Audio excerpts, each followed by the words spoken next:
രാവിലെ തന്നെ വേദിനി വീട്ടിലേക്ക് മാറി. ഇന്നു മുതൽ തുണി കടയിൽ പോയി തുടങ്ങണം.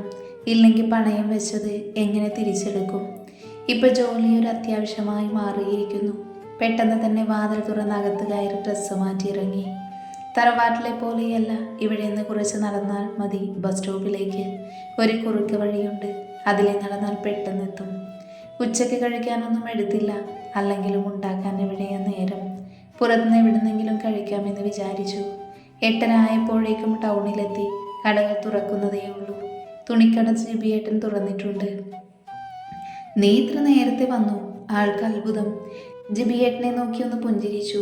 എന്നിട്ട് സൈഡിലേക്ക് മാറി നിന്നു. ഒന്നും അറിയില്ല, ഇനിയെല്ലാം പഠിച്ചെടുത്തിട്ട് വേണം. അശോക പാർവതിയെ കിഡ്സ് സെക്ഷനിലേക്ക് കൊണ്ടുപോയി അത്യാവശ്യം കാര്യങ്ങൾ പറഞ്ഞു കൊടുക്കടാ. ഇന്നു മുതൽ കിഡ്സ് സെക്ഷനിൽ ഒരാൾ കൂടെ നിന്നോട്ടെ. അനുപമ ലീവിലല്ലേ? ജിബിശേട്ടൻ ഒരാളോട് പറഞ്ഞപ്പോൾ അയാൾ തലയാട്ടുന്നുണ്ട്. അയാളുടെ കൂടെ മുകളിലേക്ക് കയറിപ്പോയി. മുകളിലെ സെക്ഷനിലാണ് കിഡ്സ് വിഭാഗം ഉൾപ്പെടുന്നത്. ചേച്ചി ആദ്യമായാണോ ടെക്സ്റ്റൈൽസിൽ നിൽക്കുന്നത്? അയാൾ പരിചയപ്പെടാനായി ഓരോന്ന് ചോദിച്ചു. അയാളെന്ന് പറയേണ്ടതില്ല, അധികം പ്രായമില്ലെന്ന് തോന്നുന്നു. താൻ ആദ്യമായാണെന്ന് മറ്റു പുഞ്ചിരിയോടെ പറഞ്ഞു. കുറച്ച് സമയം കൊണ്ട് തന്നെ അശോകമായി കൂട്ടായി. അവനും കിഡ്സ് സെക്ഷനിൽ തന്നെയാണുള്ളത്. ഒരു 10 മണിയായപ്പോഴേക്കും കടയിൽ തിരക്ക് കൂടി. എനിക്കും കിട്ടി 3-4 പാർട്ടികളെ. പക്ഷെ ആദ്യ ദിവസമല്ലേ എന്ന് പറഞ്ഞ് അശോക് തന്നെ എല്ലാം ഹാൻഡിൽ ചെയ്തു. എല്ലാം മാറി നിന്ന് നോക്കി പഠിച്ചു. സൈസ് അനുസരിച്ച് എടുത്തു കൊടുക്കുവാനും പാർട്ടി പോയി കഴിഞ്ഞാൽ വൃത്തിയായി മടക്കി വെക്കുവാനും ഓരോ സൈസ് ഓരോ സെക്ഷനിലായി തിരിച്ചിട്ടിട്ടുണ്ട്. അത് മനസ്സിലാക്കിയാൽ തന്നെ ഒരുവിധം ഓക്കെ ആവുമെന്ന് തോന്നി. ഉച്ച സമയമായതറിഞ്ഞില്ല. അശോക് വീട്ടിൽ നിന്ന് ഭക്ഷണം കൊണ്ടുവന്നിരുന്നു എന്ന് തോന്നുന്നു. അതുകൊണ്ട് തന്നെ അവനോട് ചോദിച്ച് മനസ്സിലാക്കി എവിടെ നിന്നാണ് ഊണ് കിട്ടുക എന്ന്. നേരെ പുറത്തേക്ക് ഇറങ്ങി ഒരു ഹോട്ടലിൽ പോയി കഴിച്ചു വന്നു. അന്നപൂർണ്ണ ഹോട്ടൽ ഉണ്ടായിട്ടും അങ്ങോട്ട് പോയില്ല. അവിടെ എത്തിയ മാധവിനെ ഓർമ്മ വരും. ഓർക്കാൻ ഇഷ്ടമില്ലാത്ത കാര്യങ്ങൾ എന്തിനാണ് ഓർക്കാൻ ശ്രമിക്കുന്നത്? പെട്ടെന്ന് തന്നെ കഴിച്ചു വന്നു. അപ്പോഴേക്കും കടയിൽ ആളുകൾ ഉണ്ടായിരുന്നു. അശോകിനെ കൊണ്ട് മാത്രം കഴിയില്ല, അതുകൊണ്ട് തനിക്കാവും വിധം ഒരു പാർട്ടിയെ ഹാൻഡിൽ ചെയ്തു. പാറു അത്യാവശ്യം സംസാരിച്ച് ആളെ കയ്യിലെടുക്കാൻ പറ്റുമെന്ന് പണ്ട് തൊട്ടേ വേദ പറഞ്ഞു തോർത്തു. ഇവിടെ ആ കഴിവ് പുറത്തേക്ക് എടുക്കണം, എന്നാലേ നിലനിൽപ്പുണ്ടാവൂ. വൈകിട്ട് 4:30 മണിക്ക് ഒരു ബസ്സുണ്ട് തിരിച്ച് ടൗണിൽ നിന്ന്. അതിന് പോവാമെന്ന് ജിബിയേട്ടൻ പറഞ്ഞു. 4:25 ആയപ്പോഴേക്കും ടൗണിൽ പോയി നിന്നു.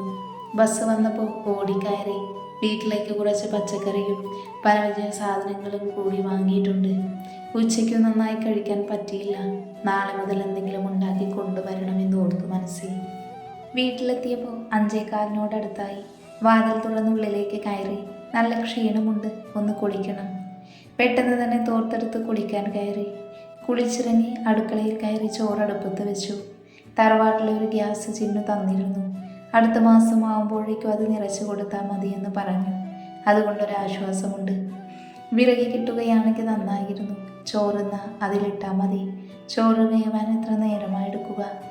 പിന്നാമ്പുറത്തേക്ക് ഇറങ്ങി പിന്നിലെ അങ്ങേ തൊടികളിൽ 2ആയി തിരിച്ചിട്ടുണ്ട്. കശുമാവിൻ തോട്ടവും റബ്ബർ തോട്ടവും. റബ്ബർ തോട്ടത്തിലേക്ക് കയറി ചെന്ന് നോക്കട്ടെ, വിറകെന്തേലും കിട്ടുവാണെ നാളെ രാവിലേക്ക് അത് വെച്ച് ഉണ്ടാക്കാലോ. ഓരോന്നൊത്ത് റബ്ബർ തോട്ടത്തിലേക്ക് കയറി. ചുള്ളിക്കമ്പ് നിലത്ത് കിടക്കുന്നുണ്ട്.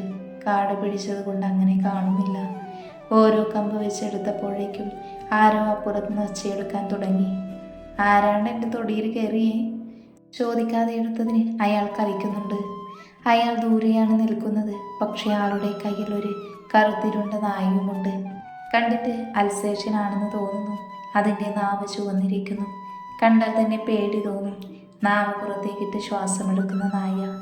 പെട്ടെന്ന് തന്നെ കയ്യിലുള്ള ചുള്ളിക്കമ്പ് കൊണ്ട് തിരിഞ്ഞോടി. അയ്യേ, ഞാനാണെന്നറിഞ്ഞ നാണക്കേടാണ്. പേടിയും കള്ളത്തരം ഒരു നിമിഷം മനസ്സിൽ നിറഞ്ഞു. തിരിഞ്ഞതേ ഓർമ്മയുള്ളൂ. അയാളുടെ കയ്യിൽ പിടിച്ചിരുന്ന നായയുടെ തുഴൽ അയാൾ വിട്ടിരുന്നു. അത് ചാടി വന്നതും തന്നെ മറിച്ചിട്ട് നെഞ്ചിൽ മുന്നിലേക്ക് കാലുകൾ നിർത്തി നാവ് പുറത്തേക്കിട്ടൊരു നിൽപ്പ്. പേടിച്ചിട്ടിപ്പോൾ മരിച്ചു പോകുമെന്ന് പോലെയായി. നായയുടെ ചുവന്ന കണ്ണുകൾ കാണി കണ്ണുകൾ ഇറുക്കി അടിച്ച് ശ്വാസം അടക്കി പിടിച്ചു കിടന്നു. ഈശ്വര! Kaiser, come here. അയാൾ വായ മുറുക്കാൻ നീട്ടിത്തുപ്പി പാറുവിനരികിലേക്ക് നടന്നു. കൊള്ളി! അയാൾ പുച്ഛത്തോടെ അവളെ നോക്കി വിളിച്ചു. പാറുവിന് തൊലിയുരിഞ്ഞു പോകുന്ന പോലെ തോന്നി. ചുള്ളിക്കമ്പ് എടുക്കാൻ തോന്നിയ നേരത്തെ സ്വയം ശപിച്ചു. നാളെത്രയായിട്ടും ആരെക്കൊണ്ടും കള്ളി എന്ന വിളിപ്പേര് കേൾപ്പിച്ചില്ല. അവൾക്ക് സ്വയം നീറുന്ന പോലെ തോന്നി. അയാൾ അരികിലേക്ക് വന്നപ്പോൾ പിടഞ്ഞെഴുന്നേറ്റു. നീ അവളെ കൊല്ലാവലോടി കൊച്ചേ, എനിക്കങ്ങ് ഇഷ്ടമായി. അയാൾ വഷളം ചിരിയോടെ അവളെ നോക്കി ഒഴിഞ്ഞു നോക്കി. അയാളെ കണ്ടാൽ ഒരു 45-നോടടുത്ത് പ്രായം പറയും. ദേഹത്ത് പറ്റിയ മണ്ണ് തട്ടിക്കളഞ്ഞ് ഒന്നും മിണ്ടാതെ മാറി നിന്നു. തെറ്റ് തൻ്റെ കയ്യിലായതുകൊണ്ട് ഒന്നും പറയാൻ വയ്യ. ഒന്നും മിണ്ടാതെ തലമുനിച്ച് നിന്നു. നീ എവിടുത്തേടി കൊച്ചേ? കാണാനൊക്കെ കൊള്ളാം, പക്ഷെ എന്തോ ചെയ്യാനാ, കട്ടാശീലം. അയാൾ തനിക്കരികിലേക്ക് ചേർന്ന് നിന്ന് പറയുമ്പോൾ പേടിയോടെ ചുറ്റും നോക്കി. നേരം സന്ധ്യ കഴിഞ്ഞിരിക്കുന്നു. ഒരു മനുഷ്യൻ പോലുമില്ല പരിസരത്ത്. അല്ലേ മത്തായിയുടെ പറമ്പിന് കാക്കാൻ എത്ര ധൈര്യമുണ്ട് നിനക്ക്? എന്താ നിന്റെ പേര്? അയാൾ അരികിലേക്ക് ഒന്നുകൂടെ ചേർന്ന് നിന്ന് ചോദിച്ചു. മുറുക്കാൻ്റെ രൂക്ഷഗന്ധം മൂക്കിലേക്ക് അടിച്ച് കയറുന്നുണ്ട്. ഛർദ്ദിക്കാൻ വന്നു. എന്താ അവിടെ? പെട്ടെന്ന് പിന്നിൽ നിന്ന് ഉറക്കെയുള്ള ചോദ്യം കേട്ടപ്പോൾ ഇരുവരും ഞെട്ടലോടെ തിരിഞ്ഞു നോക്കി. കൊല്ലനാണ്. അയാളുടെ മുഖം വലിഞ്ഞു മുറുകിയിരിക്കുന്നു. കൊല്ലനെ കണ്ടത് മത്തായി പതറി. കള്ളിയ സൂര്യ, എൻ്റെ തൊടിയിൽ കയറി കക്കാൻ വന്നതാ. കൈയോടെ പിടിച്ചു. വലിയ വീമ്പ് പറയുന്ന പോലെ മത്തായിയെ കണ്ടപ്പോൾ കണ്ണുകൾ നിറഞ്ഞു. പതിയെ തല താഴ്ത്തി നിന്നു. 2 ചുള്ളിക്കമ്പല്ലേ മത്തായിച്ചെടുത്തേ, അല്ലാതെ നിങ്ങളുടെ വീട്ടിൽ നിന്ന് സ്വർണമൊന്നുമല്ലല്ലോ. സാരല്ല, അറിയാത്തതുകൊണ്ടല്ലേ. കൊല്ലൻ പെട്ടെന്ന് തൻ്റെ കൈ പിടിച്ച് തിരിഞ്ഞു നടന്നു. ഞെട്ടലോടെ അയാൾ പിടിച്ച കൈകളിലേക്കും ആ മുഖത്തേക്ക് മാറി മാറി നോക്കി. കണ്ണ് നിറഞ്ഞതുകൊണ്ട് കാഴ്ച മങ്ങി. ഒന്നും മിണ്ടാതെ അയാൾക്കൊപ്പം നടന്നു. മത്തായി കയ്യിൽ വന്ന ഇര വഴുതിപ്പോയ ദേഷ്യത്തിൽ മുഷ്ടി ചുരുട്ടി. എന്തിനാ കണ്ണെ കണ്ടോടെ കക്കാൻ നിൽക്കുന്നേ? ഞാൻ വന്നില്ലായിരുന്നെങ്കിൽ എന്താവുമെന്ന് ചിന്തിച്ചിട്ടുണ്ടോ? അയാൾ ആള് പിശകാണ്. വീടിന് പിന്നാമ്പുറമെത്തിയപ്പോൾ കയ്യിൽ നിന്ന് പിടിവിട്ടു. തന്നെ രൂക്ഷമായി നോക്കി. ഒന്നും മിണ്ടാതെ തലകുനിച്ച് നിൽക്കാനേ കഴിഞ്ഞുള്ളൂ. ഒരു നിമിഷത്തെ വിവരക്കേട് എത്ര പേരുടെ മുൻപിൽ തലകുനിച്ച് നിൽക്കേണ്ടി വന്നു. നിയന്ത്രിക്കാൻ കഴിഞ്ഞില്ല. പൊട്ടി വന്ന കരച്ചിൽ കൈകൊണ്ട് പൊത്തിപ്പിടിച്ചു. പോട്ടെ, ഇനി അതോർക്കണ്ട, കഴിഞ്ഞില്ലേ? അയാളുടെ മുഖത്ത് ദേഷ്യം മാറി ശാന്തമാവുന്നതറിഞ്ഞു. തൽക്കാലമുള്ള കുറച്ച് വിറക് ഞാൻ തരാം. അവിടെ വെപ്പും തീരുമൊന്നുമില്ല, അതുകൊണ്ട് താനെടുത്തോ. അയാൾ പറഞ്ഞുകൊണ്ട് വേലിക്കലേക്ക് നടന്നു. ശ്രദ്ധിച്ചോണം, അയാളത്ര നല്ലതല്ല. ഒറ്റക്കല്ലേ നീ? വാതിലൊക്കെ നല്ലതുപോലെ അടച്ചോളൂ. അയാൾ ഒന്നുകൂടെ തിരിഞ്ഞു നിന്ന് പറഞ്ഞു. എന്നിട്ട് അപ്പുറത്തേക്ക് കയറിപ്പോയി. അയാൾ പോകുന്നത് നോക്കി നിൽക്കാനേ കഴിഞ്ഞുള്ളൂ. എന്തൊരു വിഡ്ഢിയാ നീ പാർവതി, സ്വയം ശകാരിച്ചു. തീരെ ബോധമില്ലേ നിനക്ക്? ആ നായെങ്ങാനും കടിച്ചിരുന്നെങ്കിലോ, അയാൾ ഉപദ്രവിച്ചിരുന്നെങ്കിലോ? ഓരോന്ന് ആലോചിച്ചപ്പോൾ നാണക്കേട് തോന്നി. കയറിപ്പോകാൻ ഒരു വട്ടം പറഞ്ഞ മനസ്സിലാവില്ലേ? പെട്ടെന്ന് വേലിക്കപ്പുറത്തുനിന്ന് ഉച്ചത്തിലുള്ള ശബ്ദം കേട്ടപ്പോൾ വേഗമുള്ളിലേക്ക് കയറി വാതിലടച്ചു. അടുപ്പത്ത് നോക്കുമ്പോൾ ചോറ് കഞ്ഞി ആയിട്ടുണ്ട്. ഐഷ്, ഇന്നിനി കഞ്ഞി കുടിക്കാം. തൻ്റെ അവസ്ഥ അറിഞ്ഞു തന്നെ ആയതുപോലെ ചിരി വന്നുപോയി. ഇനി കഞ്ഞിയാണെങ്കിൽ തന്നെ ആരുടെയും മുഖം കാണണ്ടല്ലോ. വേദയെ പോലെ ഒറ്റയ്ക്കുണ്ടാക്കുക, വേണമെങ്കിൽ കഴിക്കുക, ഇല്ലെങ്കിൽ എടുത്ത് കളയുക. കഞ്ഞിക്ക് കൂടെ ചമ്മന്തി ഉണ്ടാക്കണമെന്നൊക്കെ ഉണ്ട്. പക്ഷേ അമ്മിക്കല്ല് മുറ്റത്താണ് ഇരിക്കുന്നേ. ഇനി പുറത്തേക്ക് ഇറങ്ങാൻ പേടിക്കാം. തൽക്കാലം പപ്പട ചുട്ട് കഞ്ഞി കുടിക്കാം. അപ്പോഴേക്കും പിൻവാതിൽക്കൽ മുട്ടുകേട്ടു. ഒരു നിമിഷം തുറക്കണോ വേണ്ടയോ എന്ന് ശങ്കിച്ചു. ഞാൻ അപ്പുറത്തെ വീട്ടിലെയാണ്. വിറക് ഞാൻ ഈ സൈഡിൽ ഇട്ടിട്ടുണ്ട് കേട്ടോ. വീണ്ടും വാതിൽ തട്ടുന്നതിനോടൊപ്പം തന്നെ പറയുന്നത് കേട്ടപ്പോഴാണ് വാതിൽ തുറന്നത്. ഇവിടെ ഉണ്ട് കേട്ടോ, വേണമെങ്കിൽ കുറച്ചെടുത്ത് അകത്തേക്ക് വെച്ചോ. പുറത്ത് നല്ല ഇരുട്ടാ, എങ്കിലും അടുക്കളയിലെ ലൈറ്റ് കൊണ്ട് കുറച്ചൊക്കെ കാണാം. ഒരു ബൾബ് മേടിച്ച് പുറത്തോട്ടിടാൻ മേലായിരുന്നു. ഇറങ്ങിച്ചെന്ന് 4 വിറക് എടുക്കുമ്പോൾ പിന്നിൽ നിന്ന് ചോദിക്കുന്നത് കേട്ടു. ഇന്ന് വന്നതല്ലേ ഉള്ളൂ, നാളെ ഇടണം. അത്രമാത്രം പറഞ്ഞ് അകത്തേക്ക് കയറി. നാളെ മേടിച്ചു തരാമേ വിറക്, ഒരുപാട് ഉപകാരമുണ്ട്. അയാളോട് സംസാരിക്കാൻ തന്നെ വല്ലാത്ത നാണക്കേട് തോന്നുന്നു. തന്നെപ്പറ്റി എന്ത് വിചാരിച്ച് കാണുമെന്ന് ധാരണ. അതൊന്നും സാരമില്ല. അയാൾ അത് പറഞ്ഞിറങ്ങിപ്പോയി. എന്നാലും എന്ത് വിചാരിച്ച് കാണും? പിന്നെയും ചിന്ത മനസ്സിൽ വന്നു മൂടി. പിന്നെ എടുത്തത് വിറകല്ലേ, അല്ലാതെ സ്വർണ്ണ കെട്ടിയൊന്നുമല്ലല്ലോ. അയാളോട് പോവാൻ പറ. സ്വന്തം കാരണം കണ്ടെത്തി ഒന്ന് നിശ്വസിച്ചു. എന്നിട്ട് അകത്തേക്ക് കയറിപ്പോയിരുന്നു അവൾ. കഞ്ഞിയും ചുട്ട പപ്പടവും കൂട്ടി അത്താഴം കഴിച്ചു. അയാൾക്ക് കൊടുക്കണമെന്നുണ്ടായിരുന്നു കുറച്ച് കഞ്ഞി. പക്ഷേ ഓരോന്ന് ചിന്തിച്ച് തിരിഞ്ഞപ്പോഴേക്കും അയാളെ കണ്ടില്ല പുറത്ത്. വിളിക്കാമെന്ന് വിചാരിച്ചപ്പോൾ വല്ലാത്ത ചമ്മൽ. ഇനി മറ്റൊരു ദിവസമാകട്ടെ. ഓരോന്നോർത്ത് കുടിച്ച കഞ്ഞിപ്പാത്രം കഴുകി വന്നു. രാവിലത്തെ ഓട്ടത്തിൻ്റെയാണെന്ന് തോന്നുന്നു. നല്ല ക്ഷീണമുണ്ട്. ഒന്ന് കിടക്കണം, നന്നായി ഉറങ്ങണം. റൂമിലേക്ക് നടന്നു. ഫോൺ അവിടെ ചാർജിലിട്ടിരിക്കുകയായിരുന്നു. നോക്കുമ്പോൾ 10 മിസ് കോള്, 10 വേദയുടെ. ഈശ്വര, ഇന്നിനെ വിളിച്ചാൽ തെറി ഉറപ്പാ. കുറച്ചു മുൻപേ വിളിച്ചതാണ്. ഇപ്പോൾ അവിടെ പവിയേട്ടൻ വന്നിട്ടുണ്ടാകും. തിരക്കാവില്ലേ? ഓരോന്നോർത്ത് ശങ്കിച്ച് നിന്നുവെങ്കിലും അങ്ങോട്ട് വിളിച്ചു. കുറച്ച് കഴിഞ്ഞപ്പോഴേക്കും ഫോണെടുത്തു. എന്താ പാറു നീ വിളിച്ചിട്ടെടുക്കാത്തത്? ഹലോ എന്ന് വിളിച്ചപ്പോഴേ അപ്പുറത്തുനിന്ന് കനത്തിലുള്ള ചോദ്യം. പണിയിലായിരുന്നു ചിന്നു, കേട്ടില്ല. പുഞ്ചിരിയോടെ പറഞ്ഞോട് കട്ടിലിൽ അമർന്നു. അപ്പുറത്ത് കുട്ടികളുടെ ബഹളം കേൾക്കാം. തിരക്കാണ് ആൾക്ക്. എന്ന് ശരി ചിന്നു, ഞാൻ നാളെ വിളിക്കാം. ഇവിടെ നിറയെ ബഹളമാണ്. ചിന്നു പറഞ്ഞുകൊണ്ട് ഫോൺ വെച്ചു. അവിടെ നിറയെ ബഹളങ്ങളായിട്ട്, എന്നാൽ ഇവിടെയോ നീണ്ട നിശബ്ദത. അവളൊന്ന് നെടുവീർപ്പിട്ടു. ഫോണിൽ വാട്സപ്പ് തുറന്നപ്പോൾ മാധവിൻ്റെ മെസ്സേജ് കണ്ടു. എന്താണ്? തുറന്നു നോക്കി. ഡിവോഴ്സ് പ്രൊസീജിയേഴ്സുള്ള ഒരു ഇൻഫർമേഷൻ ലെറ്ററാണ്. വായിച്ചു മനസ്സിലാക്കാനായിരിക്കും അയച്ചു തന്നിരിക്കുന്നത്. പുച്ഛത്തോടെ മുഖം കൂട്ടി. അപ്പോഴാണ് മാധവിൻ്റെ വാട്സപ്പ് ടി പി നോക്കിയത്. അവനും അർച്ചനയും കൂടെയുള്ളൊരു ഫോട്ടോ കണ്ടപ്പോൾ കണ്ണുകൾ നിറഞ്ഞു വന്നു. ഡിവോഴ്സ് കഴിഞ്ഞിട്ട് പോരായിരുന്നു ഈ പ്രഹസനം. ഫോണെടുത്ത് എറിഞ്ഞു പൊട്ടിക്കാനുള്ള ദേഷ്യം വന്നു. ആരോടൊക്കെയോ ഉള്ള ദേഷ്യം നിയന്ത്രിക്കാൻ കഴിയുന്നില്ല. തൻ്റെ മനസ്സും ശരീരവും എന്തൊക്കെയോ ചെയ്യാൻ പോകുന്ന പോലെ. ധൃതിയിൽ അലമാരയിൽ നിന്നൊരു മരുന്നെടുത്ത് കുടിച്ചു. മുൻപും ഇങ്ങനെ വരാറുണ്ട്. അപ്പോഴേക്കും മരുന്ന് കഴിക്കും. മരുന്ന് കഴിച്ചില്ല എങ്കിലാണ് ഫിക്സൊക്കെ വരാറ്. ഓരോന്ന് ചിന്തിച്ച് അസ്വസ്ഥമായി കിടന്നു. അപ്പോഴാണ് അപ്പുറത്തെ വീട്ടിൽ നിന്ന് പാട്ട് കേൾക്കുന്നത്. കേട്ടപ്പോൾ ചുണ്ടിൽ ചിരി മിന്നി മാഞ്ഞു. ഓടിപ്പോയി ജനൽപ്പാളികൾ തുറന്നിട്ടു. രാത്രിയുടെ ഭംഗി വല്ലാത്തതാണെന്ന് തോന്നിപ്പോയി. അയാളുടെ ആലയിൽ നിന്നാണ് പാട്ട്. ഈ നേരത്തും ഇയാൾ പണിയെടുക്കുകയാണ്. പെട്ടെന്ന് പാട്ട് നിന്നു. അത് കേട്ടപ്പോൾ ചുണ്ടിലെ ചിരി മാഞ്ഞു. ഇനി എന്നെ കണ്ട് കാണുമോ? സംശയത്തോടെ ചുറ്റും നോക്കി. അപ്പോഴേക്കും ചീവീടിൻ്റെ ഒച്ച ഉയർന്നു കേട്ടു.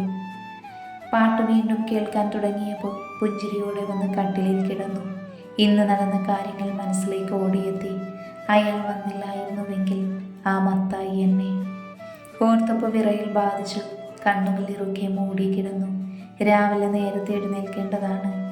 പാതിമയക്കത്തിലേക്ക് പോകുമ്പോഴും കേൾക്കാം ആലയിൽ നിന്നുള്ള പാട്ട്. രാവിലെ നേരത്തെ എഴുന്നേറ്റ് കുളിച്ച് അടുപ്പത്തുച്ചയ്ക്കുള്ള ചോറ് വെച്ചു. പയർ വാങ്ങിച്ചിരുന്നു. തലേ ദിവസം ടൗണിൽ നിന്ന് പോരുമ്പോൾ അത് നുറുക്കി സവാളയും കൂട്ടി തോരൻ വെച്ചു. മുറ്റത്തേക്ക് ഇറങ്ങി മുറ്റം അടിച്ചു. അപ്പോഴേക്കും ചോറ് വെന്തപ്പോൾ അത് ചോറും പാത്രത്തിലേക്ക് മാറ്റി തോരനും വെച്ചു. മുറിയിൽ പോയി ഡ്രസ്സ് മാറി ഒരു ചുരിദാർ എടുത്തിട്ടു. മുഖത്ത് കുറച്ച് പൗഡർ ഇട്ടു. ഒരു കുഞ്ഞി കറുത്ത പൊട്ടും. കൺമഷി കൊണ്ട് കറുപ്പിച്ചു. അപ്പോഴേക്കും ഉണങ്ങി തുടങ്ങിയിരുന്നു. അത് ബൺ ചെയ്തു മുടി. എന്നിട്ട് കറുത്ത കണ്ണഴിയും എടുത്തു വെച്ച് മുഖത്ത്.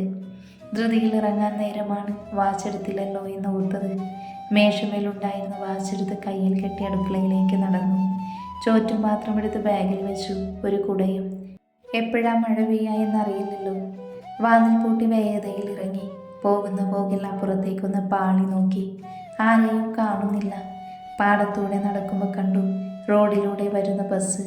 പിന്നെ ഒരു ഓട്ടമായിരുന്നു. ഇത്ര രാവിലെ എണീറ്റിട്ടും പണികൾ കഴിയുമ്പോഴേക്കും ഒരുപാട് സമയം വൈകുന്ന പോലെ. എങ്ങനെയൊക്കെയോ ബസ്സിന് കൈ കാണിച്ചു. തിരക്ക് പിടിച്ച ബസ്സിൽ നുഴഞ്ഞു കയറി. മിക്കതും സ്കൂൾ കുട്ടികളാണ്. അവരാണെങ്കിൽ പിന്നെ പറയണ്ടല്ലോ. സൂചി കുത്താനുള്ള ഇടവും ഉണ്ടാവില്ല. എങ്ങനെയൊക്കെയോ കടയിലെത്തി. തുടക്കാനും മറ്റുമുണ്ടായിരുന്നു. ചെല്ലുമ്പോൾ തന്നെ പണി. എല്ലാം ചെയ്യുമ്പോഴേക്കും നേരം പോയതറിഞ്ഞില്ല. അത്യാവശ്യം തിരക്കുള്ള ദിവസം തന്നെയാണ്. ആളുകൾ ഒരുപാട് വരുന്നുണ്ട്. കിഡ്സ് സെക്ഷൻ ആയതുകൊണ്ട് പറയുകയും വേണ്ട. ആർക്കെടുക്കാൻ മറന്നാലും വീട്ടിലെ കുഞ്ഞുങ്ങൾക്കുള്ള ഡ്രസ്സ് എടുക്കാതിരിക്കുമോ? ഉച്ചയ്ക്ക് വീട്ടിൽ നിന്ന് കൊണ്ടുവന്ന് ഭക്ഷണം കഴിച്ചു. വീണ്ടും പണികൾ ഓരോന്ന്. വൈകിട്ടോടെ തളർന്നു പോയി. തുണിക്കടയാണ്, എളുപ്പമാണെന്ന് വിചാരിക്കുമെങ്കിലും അങ്ങനെയല്ല. ബസ് വരാറായപ്പോൾ പെട്ടെന്ന് തന്നെ റോഡിലേക്ക് ഇറങ്ങി നിന്നു. പോകുന്ന വഴി ഒരു ബൾബ് മേടിക്കാനും മറന്നില്ല. പിന്നാമ്പുറത്തേക്ക് ഇടാനായി.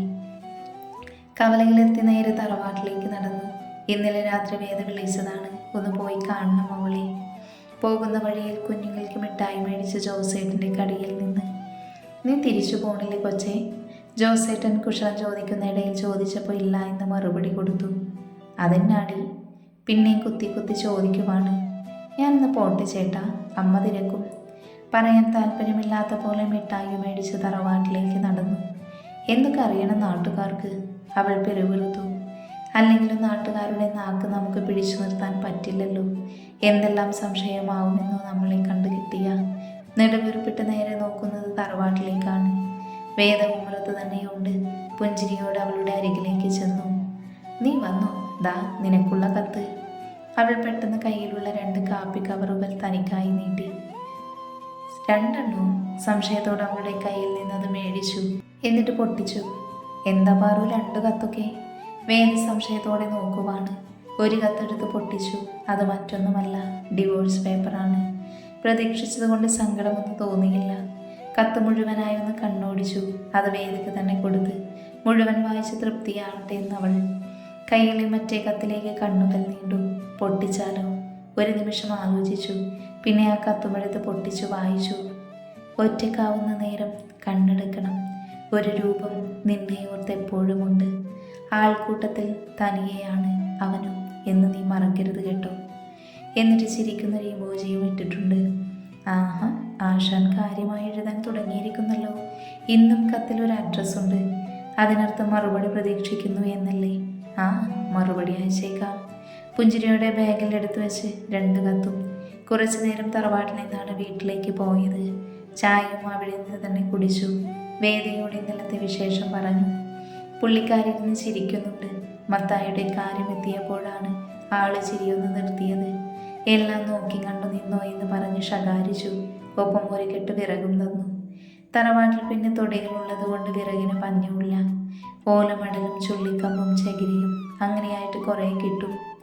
എടി, ഇത് ഞാനെങ്ങനെ കൊണ്ടുപോകും? പാറു തലചൊളിഞ്ഞു. തറവാട്ടിൽ നിന്ന് വീട് വരെ ഇത് പൊക്കിക്കൊണ്ടു പോകുമ്പോഴേക്കും നല്ല രസമുണ്ടാവും. എന്തായാലും വേണ്ടില്ല, കൊണ്ടുപോവുക തന്നെ. വിറക് കെട്ടും തലയിൽ വെച്ച് വീട്ടിലേക്ക് നടന്നു. കുറച്ച് വെയിറ്റുണ്ട്, പക്ഷേ അത് കാര്യമാക്കിയില്ല. വലിയ കറുത്ത കണ്ണടൊക്കെ വെച്ച് ഈ വിറക് കൊണ്ട് പോകുന്ന കാഴ്ച നന്നായിട്ടുണ്ട് പാറുവേ. പിന്നിൽ നിന്ന് വേദ വിളിച്ച് പറഞ്ഞപ്പോൾ നല്ലത് തിരിച്ചും പറഞ്ഞു. എങ്ങനെയൊക്കെയോ വീട് മുറ്റത്തെത്തി. ആദ്യം കണ്ണുപോയത് അപ്പുറത്തെ ആലയിലേക്കാണ്. അവിടെ എന്തൊക്കെയോ തട്ടലും മുട്ടലും കേൾക്കാം. നേരെ അവിടേക്ക് നടന്നു. ഓയ്, ഇവിടെ ആരുമില്ലേ? തലയിലെ വിറകും കിട്ട് നിലത്തേക്കിട്ട് അവൾ ഉള്ളിലേക്ക് നോക്കി വിളിച്ചു കൂവി. ശബ്ദം കേട്ടിട്ടാണെന്ന് തോന്നുന്നു. ആശാൻ പുറത്തേക്ക് വന്നു. തന്നെ കണ്ടപ്പോൾ ആ കണ്ണുകൾ വിടർത്തി നോക്കുന്നുണ്ട്. ഇതെവിടേക്കാ വെക്കണ്ടേ? ഇന്നലെ തന്നതിന് പകരമായി കണ്ടാൽ മതി. വിറകിലേക്ക് നോക്കുന്നത് കണ്ടപ്പോൾ ചിരിയോടെ പറഞ്ഞു. ആ മുഖത്ത് വല്ലാത്ത ഗൗരവം. ആ, അപ്പുറത്തെ ഷെഡിൽ കൊണ്ട് വെച്ചോ. താല്പര്യമില്ലാതെ പറഞ്ഞ് മറ്റെവിടേക്കോ ആണ് നോക്കുന്നേ. ഈ മനുഷ്യനത് ഇങ്ങനെ? ചുണ്ട് കൂർപ്പിച്ച് അയാളെ നോക്കി. സൂര്യൻ എന്നാണല്ലേ പേര്? വീണ്ടും താൻ തന്നെ ചോദിച്ചു. ആരെങ്കിലുമൊക്കെ മിണ്ടണ്ടേ? ആണെങ്കിൽ വിറക് കൊണ്ട് താൻ പിന്നിലേക്ക് നടന്നപ്പോൾ പിന്നാലെ വരുന്നുണ്ട്. അല്ല, ഇന്നലെ ആ ചേട്ടൻ പറയുന്നത് കേട്ടു. വിറക് ഷെഡിൽ കൊണ്ടുപോയിട്ടു. എന്നിട്ട് തിരിച്ചുമ്പുറത്തേക്ക് തന്നെ വന്നു. നിങ്ങളിവിടെ വന്നിട്ട് അധികമായില്ല അല്ലേ? ഞാൻ പോകുന്ന മുൻപ് കണ്ടിട്ടില്ല. അയാൾക്ക് നേരെ കൈകൾ പിണച്ചു കെട്ടി നിന്നു. അയാളുടെ കയ്യിലാണെങ്കിൽ ഒരു ചുറ്റിക ഇരിപ്പുണ്ട്. എപ്പോഴാണോ എന്തോ തലക്കൊരെണ്ണം കിട്ടുന്നേ. അല്ലേ, അങ്ങനെ ചോദിച്ച് ബുദ്ധിമുട്ടിപ്പിക്കുന്നുണ്ട് ഞാനിവിടെ 2 വർഷം ആവുന്നുള്ളൂ. വലിയ താല്പര്യമില്ലാതെയാണ് മറുപടി. ആശാനെന്തോ കാര്യപ്പെട്ട തിരക്കിലായിരുന്നു എന്ന് തോന്നുന്നു. ഞാൻ വന്നത് ഇഷ്ടമായിട്ടില്ല. എന്ന് ശരി മാഷേ, ഞാൻ പോണ്. ഒരുപാട് പണിയുണ്ട്. ഇനി ഇവിടെ നിന്നിട്ട് വലിയ കാര്യമില്ല. ആശാനൊന്നും ഇങ്ങോട്ട് ചോദിക്കില്ല. ഒരു അയൽവാസി എന്നുള്ള സ്നേഹം പോലുമില്ല. മനസ്സിൽ പിറുപിറുത്ത് തിരിഞ്ഞു നടന്നു. അതെ കൊച്ചേ, ഒന്ന് നിന്നേ. പെട്ടെന്ന് പിന്നിൽ നിന്ന് വിളി കേട്ടപ്പോൾ പുരികം ചുളിച്ച് തിരിഞ്ഞു നോക്കി. കൊച്ചോ? ആരുടെ കൊച്ച് എന്ന് ചോദിക്കണമെന്നുണ്ട്. പക്ഷേ നാളെ ഇനി പട്ടി കടിക്കാൻ വന്ന രക്ഷിക്കാൻ ഇങ്ങനെയേ ഉള്ളൂ എന്നറിയാവുന്നത് കൊണ്ടൊന്നും മിണ്ടിയില്ല. പിന്നാമ്പുറത്തേക്ക് ലൈറ്റ് മേടിച്ചായിരുന്നു. അയാൾ ചോദിച്ചപ്പോൾ ചിരി വന്നു. ഓഹോ, അപ്പോൾ ആശാൻ ഓർമ്മയുണ്ടെന്നെ. മനസ്സിലെ ചിരി മുഖത്തേക്ക് വന്നതുകൊണ്ടാണെന്ന് തോന്നുന്നു. അയാൾ പുരികം ചുളിച്ചു. ആ, വാങ്ങി. ചെന്നിട്ട് വേണം വിടാൻ. പുഞ്ചിരിയോടെ പറഞ്ഞ് വേലിക്കപ്പുറം എത്തി. ഒന്ന് തിരിഞ്ഞു നോക്കുമ്പോൾ അയാളും തിരികെ ആലയിലേക്ക് പോകുന്നത് കണ്ടു. വലിയ പഞ്ചനക്ഷത്ര ഹോട്ടലിലെ ഒരു വലിയ AC റൂമിൽ പുതപ്പനടിയിൽ പരസ്പരം കെട്ടിപ്പുണർന്ന് കിടക്കുന്ന 2 പേര്. ഇരുവരും നഗ്നരായിരുന്നു. അവൻ്റെ കാമചേഷ്ടയിൽ അവൾ കുണുങ്ങി ചിരിക്കുന്നുണ്ട്.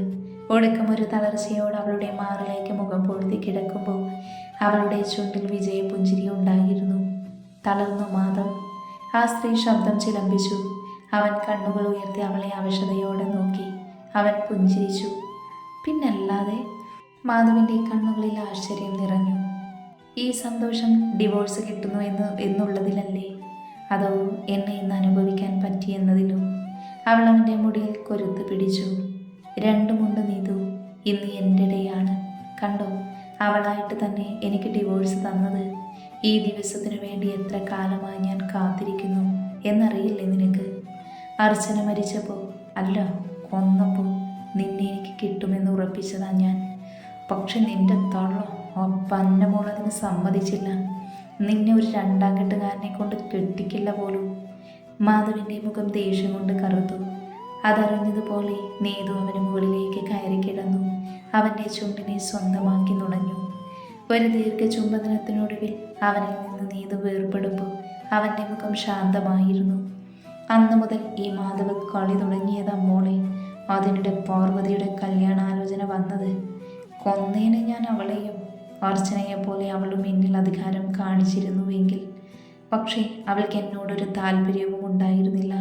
ഒരു സുഹൃത്ത് എന്നതിനപ്പുറം അവൾ എൻ്റെ ആരുമല്ലായിരുന്നു. അതുകൊണ്ട് തന്നെയാ അവൾക്ക് മുൻപിൽ ഞാനൊരു നല്ല കൂട്ടുകാരനായത്. അവൻ ചിരിച്ചു. നീതുവിൻ്റെ മുഖം ചുവന്നു. ഇതെല്ലാം എനിക്ക് വേണ്ടിയല്ലേ മാധവ്? അവൾ ഒന്നുകൂടെ അവനോട് ചേർന്ന് കിടന്നു. നിനക്ക് വേണ്ടി തന്നെ എൻ്റെ പൊന്നെ. നിന്റെ തള്ള ഇപ്പോൾ ജീവനോടെ ഇല്ലാത്തത് കൊണ്ട് നമ്മുടെ വിവാഹം ഇനി ഉടനെ തന്നെ നടത്തണം. ആ ഡിവോഴ്സ് ഒന്ന് കിട്ടിക്കഴിഞ്ഞാൽ. പറഞ്ഞു തീർന്നതും അവൻ പുതപ്പിനുള്ളിലേക്ക് ഓടിയിട്ടു. നീതു കുണങ്ങി ചിരിച്ചു. വീണ്ടും തണുത്തുറഞ്ഞ് മുറിയിൽ ഇരു ശരീരങ്ങളും വിയർപ്പ് പൊടിച്ചു.